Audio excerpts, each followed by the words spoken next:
that Vladimir Putin is a selfish, brutal dictator, and anybody who would tell you otherwise is lying. I call on this country, I call on this state, I call on this chamber to stand in support of the Ukrainian people as they fight for freedom. A strong reaction from Lieutenant Governor Jeff Duncan in the Senate about Russia's invasion of Ukraine.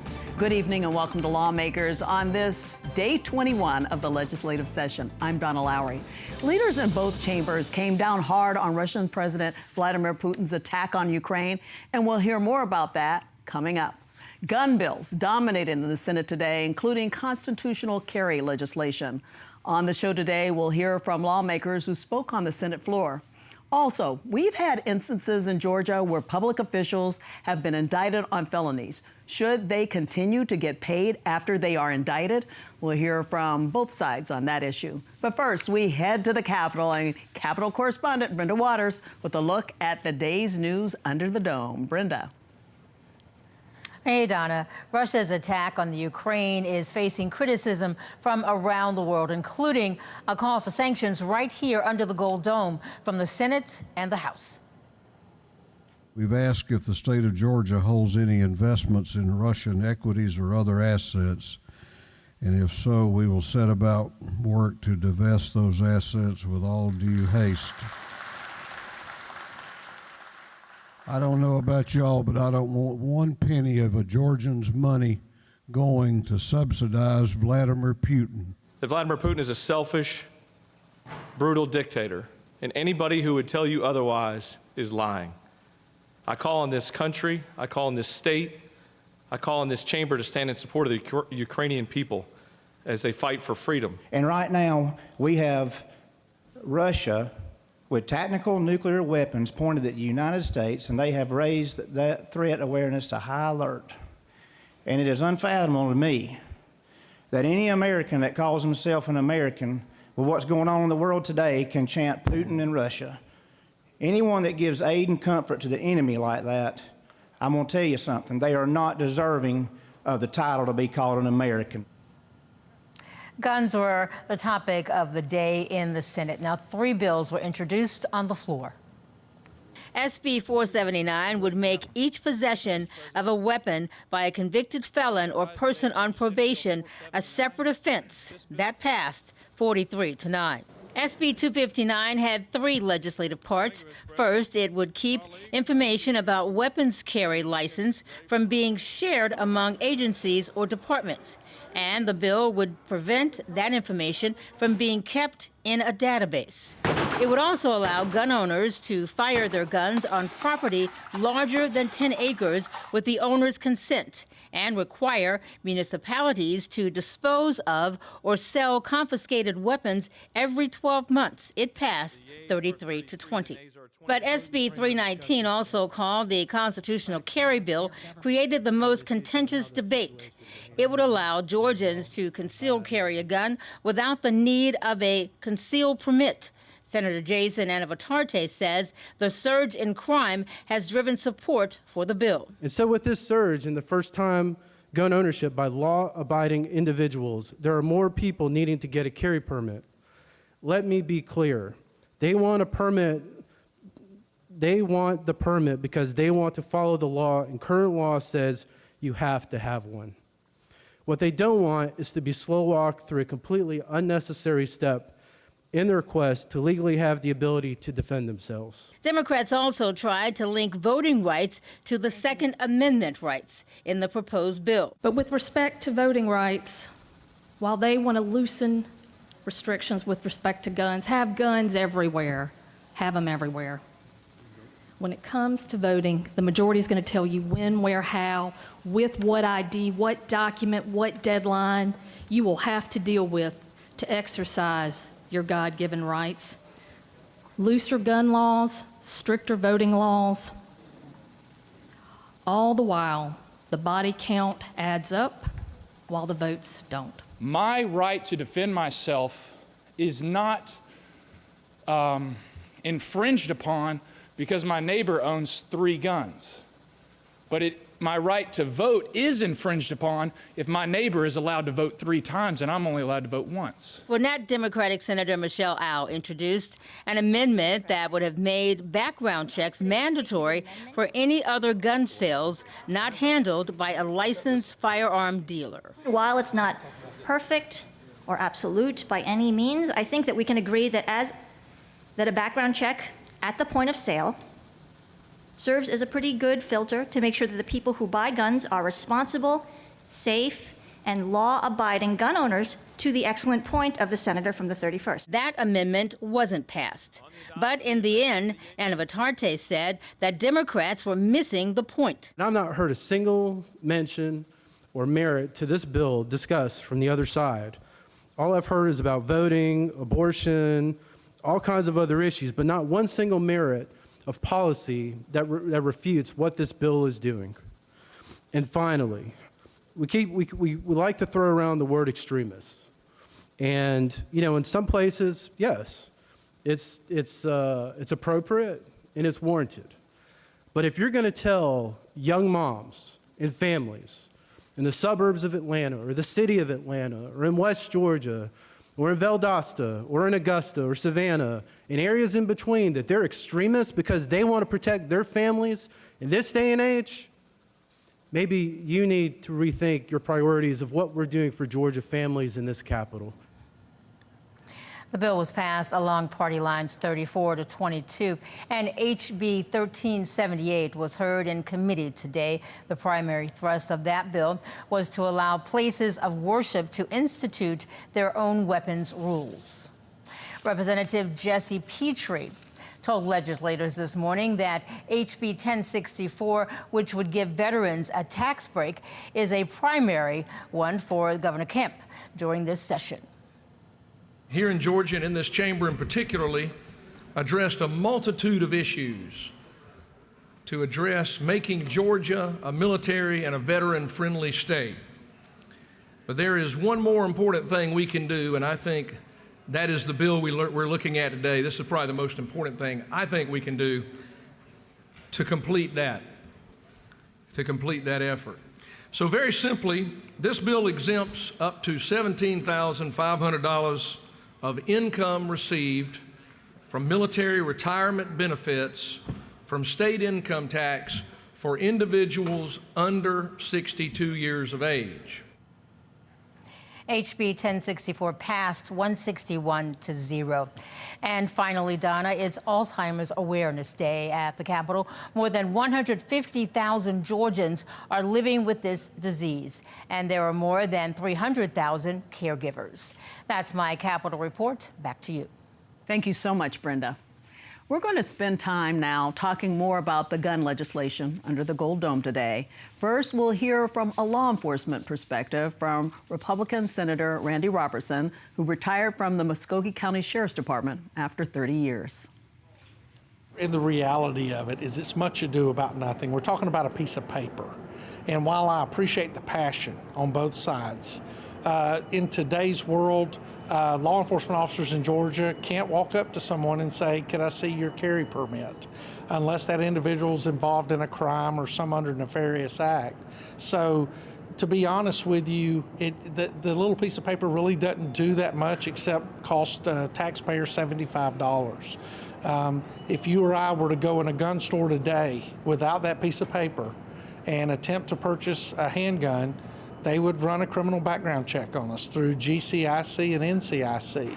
And the FBI would be able to tell, if we were convicted felons, just like the GCIC side would. And it would also be able to let us know if we had been committed to some mental health facilities and other things involuntarily. So I don't know that having someone carry a piece of paper in their wallet is a very efficient way to manage firearm sales and those who are allowed to possess firearms here in the state of Georgia. Yeah, so you're a former law enforcement officer. What would this bill have done when you were actually serving? What this bill would have done is really not change much, because the vast majority of the individuals that are out there committing crimes with weapons are doing it with weapons where they didn't go through the process to begin with. They didn't go down to the local gun store and walk up to the counter and lay their driver's license up there and ask to buy a weapon. They buy these on the streets. They buy them in other states. They pass them from gang member to gang member. And you know, the solution to gun violence is the individual carrying the weapon and how he or she acts with the weapon. It's not the weapon itself. And I think for us to address that, once again, we have to become aggressive and proactive in going after the individuals who are committing the crimes and stop making it about the instrument in which they're committing the crimes with. So you don't agree with critics who say it will be easier for potential criminals to obtain guns? It cannot be easier. You have to understand, the permit is for those individuals who go to the courthouse and have a criminal background check run in order to obtain that permit. Criminals cannot obtain this permit because when they go up there and the criminal background check is run, it comes back saying that they are criminals, whether they are charged with a felony in the past or whether they have had other issues within the court system, such as domestic violence and other things that would prohibit them from carrying a weapon here in Georgia legally. Now let's talk about that. The fact that the belief by critics is that domestic violence and suicide rates may increase with this. Well, the number one gun-related death in our country today is suicide. And while it's tragic and while we have all experienced it close to us, it's not government's job to try to get inside of the heads of individuals. I've had close friends that have decided to take their lives, and I don't know that keeping a firearm away from them or anything else would have changed their mind or changed their path. So I think it's a little disingenuous to try to take a state regulation for a permit and say that it would increase suicide rates. I think we do have to continue promoting responsible gun ownership. There were several individuals today that brought up the tragedies that have occurred around Atlanta over the past few weeks with children. And while that pricks us all in the heart, we have to understand that the responsibility of protecting those children were the owners of those firearms, whether it was their parents, their grandparents, or close family friends. And there's where we need to look at doing more education and making sure that those who choose to go out and legally purchase a firearm in Georgia educate themselves on not only how to operate the weapon if they need it to defend themselves, but also how to be responsible and keep it away from those who could harm themselves with it. Senator Randy Robertson. Joining me now is Democratic Senator Michelle Au of Johns Creek. Thanks for being here. A lot to unpack in what he talked about. We heard on the floor a lot of impassioned remarks by Democratic lawmakers recounting a lot of what we've seen in gun violence with young children in recent weeks, in recent months. Talk about that a little bit. Absolutely. Thank you for having me back, Donna. You know, I've heard a lot this session about concentrating on the fact that violent crimes are going up. And I think that when we talk about these things, we cannot have these conversations without having conversations about guns and gun safety in particular. So I find it especially ironic that we are concentrating on violent crimes and managing violent crimes without having these conversations about gun safety and, in fact, loosening gun safety restrictions as we move forward. Yeah, you offered a bill, an amendment to the bill that would add a background check. Tell us more about that. Absolutely. I think that we heard from Senator Robertson, who I like and respect, about one of the stated assumptions of this bill, which is that, and the bill author stated this himself, that everyone who purchases a firearm is already background checked through the NICS system.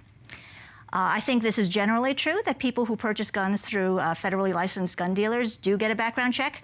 However, we're aware there is a significant, sizable loophole, in this screening system, in that about 1 out of 4 people who purchase firearms actually don't get a background check. And that is because they purchase guns in private gun sales and transfers. A lot of people call this the gun show loophole, right?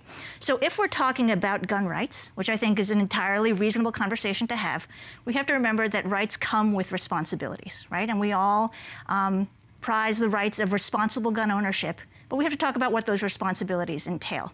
So if we are going to talk about expanding access of people to carry loaded weapons in public places like historic monuments or public parks, we have to talk about making sure that everyone who has these guns is legally able to carry these guns. And what my amendment entailed was to take the federal background check and extend it to cover all gun sales, including private gun sales and transfers.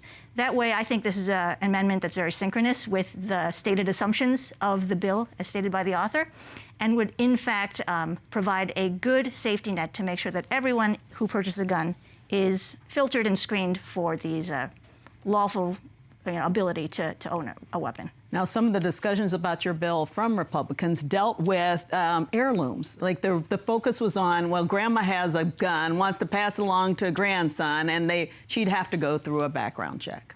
Actually, the amendment has some very common sense carve-outs that allow for some of these types of gun transfers that would not require a background check. So some of these exceptions that are in the amendment are heirlooms or replicas of guns that are inherited through a trust, guns that are gifted from family members, like from a spouse to a spouse, or from like a grandfather to a grandson, that kind of thing. That would actually not have to go through a background check system, because we understand that there is culture and heritage behind gun ownership, and that these types of things would be preserved without a background check, so long as it's reasonably expected that the person who is being gifted the gun would not use it to inflict harm on themselves or others. So these are sort of reasonable carve-outs in listening to gun owners that we would respect. However, generally speaking, I think that I have not heard any reasoning that background checks do not serve a very important purpose. Yeah. What worries you most about this bill becoming a law? What worries me most is the increased easy availability of guns for people who I think as a society we generally agree should not have easy access to weapons. And this includes people that are filtered out by a background check, such as convicted felons, people who have been committed to mental institutions or have history of convicted drug abuse or illicit drug addiction. I think we can all agree that not everyone should have such easy access to guns, and without the safety screen that a universal background check would provide, not having a carry permit screening also in place basically means there's huge holes in the safety net. That means that many more people who should not carry weapons will be carrying. Yeah, I asked Senator Robertson about the possibility of an increase in suicide rates, and he said we shouldn't get into the heads of individuals. How do you respond to that? Well, I think there's two things to discuss here. One is I think that we often, in legislation that we're seeing this session, try to get into the heads of individuals and presuppose what they're trying to do and stop these behaviors ahead of time. So I don't think this is synchronous with some other bills we've seen from the Republican side. The other thing, however, that I think we need to talk about is Senator Robertson mentioned, if people are going to try to commit suicide, they're going to do it whether we restrict access to firearms or not. One thing I want to bring up is the lethality of handguns in terms of you being a tool for suicide, right? And we can see that people can try to commit suicide, but when they use firearms as the means to commit suicide, the success rate or the lethality of that method is much higher, right? So part of having a mental health focus that I know we're focusing on this session as we are talking about mental health and ways to help patients who have mental health issues, is making sure that impulsive actions or actions for patients who have mental health issues are not quite so successful if their goal is to hurt themselves or indeed hurt others. Yeah, I guess we'll have to see. This bill's on to the House, and we'll find out what happens over there. I guess we'll have to see. Yeah. I am disappointed that the universal background check did not pass. I think that would have been a great addition. You certainly put a fight in on it today. Thank you so much. And doing that today and then coming here tonight. So I appreciate that. Thanks so much. Coming up, should a public official continue to get paid after a grand jury indicts that person on felony charges? That and more when we return. You're watching Lawmakers. This evening Cigna is a proud partner of Georgia Public Broadcasting and Georgia Lawmakers. Cigna's mission is to improve the health, well-being, and peace of mind of those we serve. More at Cigna.com to learn how you can help support your employees' physical and emotional well-being. Lawmakers is made possible by Georgia Farm Bureau. With over 80 years of helping everyone understand the importance of agriculture in our state. After all, ag is Georgia's #1 industry. Food and fiber production represents over $74 billion in output of Georgia's strong economy. The Georgia Farm Bureau legislative team works to represent producers across Georgia at the state capitol during the session and year-round. Georgia Farm Bureau, the voice of Georgia farmers. Georgia Humanities, connecting people and communities across Georgia to encourage conversation, education, and understanding. Find out more at www.georgiahumanities.org.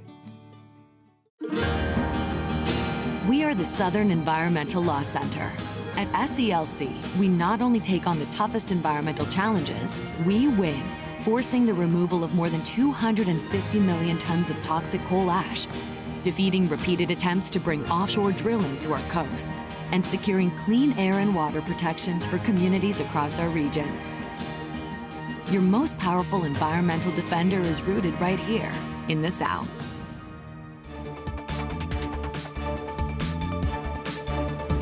Welcome back to Lawmakers. Senate Bill 337 goes to the floor tomorrow. It's meant to take away compensation from public officials indicted on felonies. And joining me to talk about that and more is Republican Representative Tommy Benton of Jefferson and Jackson County. Thank you so much for being here. Thank you for inviting me. So we've had instances where public officials have been indicted on felony charges in this state, and they continue to get paid. But SB 337 looks at addressing that. And so tell us, from what you understand, what it might do.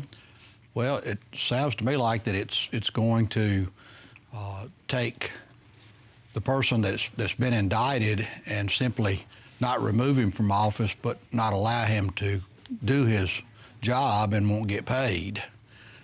We had that situation a couple of years ago, and so it makes a big difference that the trust of the people is being violated if they're not stopped from doing their job. They're innocent until proven guilty. Just because you're indicted doesn't mean you're guilty. In fact, everybody that's ever been indicted that was found, everybody was found innocent was indicted by a grand jury. So I think that some stronger things need to be done. All government officials, all they are is a cross-section of the people that they represent, and so they need to be careful in what they're doing. Yeah, I know what we're talking about is taxpayer money, and in this bill, it says once a person is indicted for a felony, it calls for the governor to create a commission composed of the Attorney General and 2 public officials who hold the same office as the individual indicted to determine what's next. Is that the best way to go? A commission maybe looks at it? I think that's probably the fairest way, and it also allows a person to have someone who is their peer to be part of that as well. Yeah. Earlier today, I spoke with Senator Sheikh Rahman of Lawrenceville about this bill, and he believes people, including public officials, are innocent until proven guilty and should continue to receive pay until a case is resolved. Let's hear from him. I can understand the bill. The problem that I have with the bill, that just because somebody indicted, not necessarily is guilty. And when you're elected or whatever position you have a family, you have a mortgage, you have to pay your bills. And I think I'm a little bit hesitant to say just to stop it because life has to move on. And I understand the bill says that if you are not if you come out clear, you can get your money back. But what are you doing in the meantime? Because life goes on and you have to pay the bills. And that's the hesitance I have just to say that, stop the compensation. So your belief is people are innocent until proven guilty, and that shouldn't change whether or not you're receiving a paycheck from the state or some other municipality or something. But the thing is, not every indictment comes to a guilty verdict. So you cannot just, as I said before, that lives move on. You have to pay your bill, you have a family, and you have to support your not necessarily your lifestyle just to survive. And so many people in this country,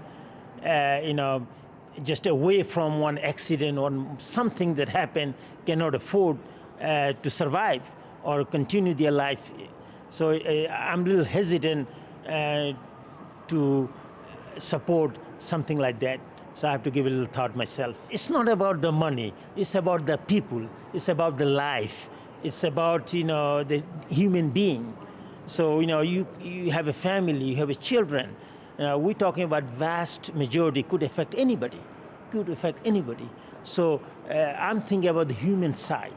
I thought about it when I saw the bill. I thought about it, yeah, that's a good bill. And then when I started talking to regular folks, and then I realized it's not necessarily a good thing to hold someone's life at hold. Yeah. Senator Sheikh Rahman, it sounds like you guys kind of agree on this, that even though it's taxpayer money that might be going to somebody who's indicted on a felony, that they should probably continue to get paid. No, I don't think that they should get the money. I think that they are essentially removed from the position that they were elected to. When you're elected to office, you're kind of held to a higher authority than what other people are. But you were saying innocent until proven guilty. That's correct. You are innocent until proven guilty. So you haven't lost the job. You're just not being paid for it right now. And you can't do the job. So if you can't do the job, then I don't think you should be paid for it. Okay. And I realize they're not elected, but if a teacher were to do something like that, they would be removed and would not get their pay. Right, and then they get back pay if they're found innocent. Mm-hmm. So that's a big part of it, too. I want to get to a bill that you have, H.R. 666, and this is a bill that would authorize school boards to impose impact fees when, there's large communities coming in. Tell us about that. Well, it's something that I have toyed with for several years and finally decided to introduce it this year, mainly because of the tremendous growth that we've had in my home county of Jackson. We have 3 school systems, and all are growing. And the problem is that the school systems can't keep up.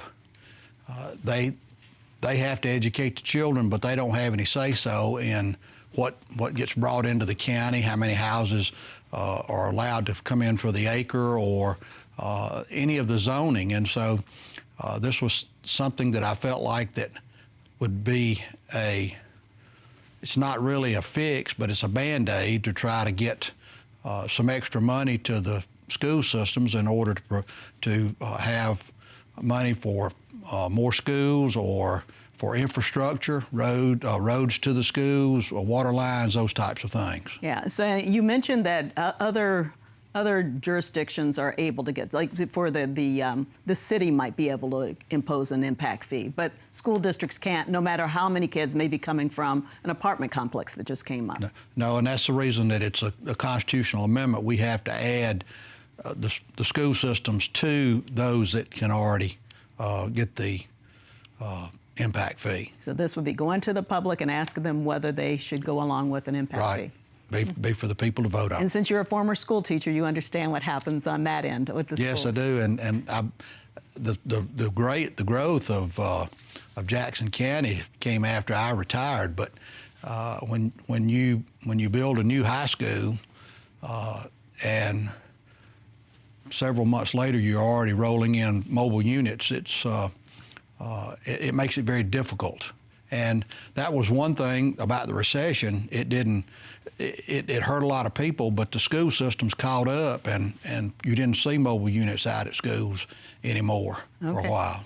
I just have real quickly, you're 18 years and you're not going to come back. You're not going to run for re-election. I've decided that 18 years is enough. I've enjoyed it, and so I'll leave while I'm still enjoying it. All right, that sounds like a good idea. Thank you so much for coming on today. And thank you for joining us on Lawmakers Tonight. You can join the conversation on Facebook and Twitter with the hashtag GPB News, GPB Lawmakers. Also, don't forget to tune in tomorrow at 9 a.m. on your GPB station for Political Rewind, hosted by Bill Nigut. We'll see you tomorrow for Legislative Day 22. Have a good night.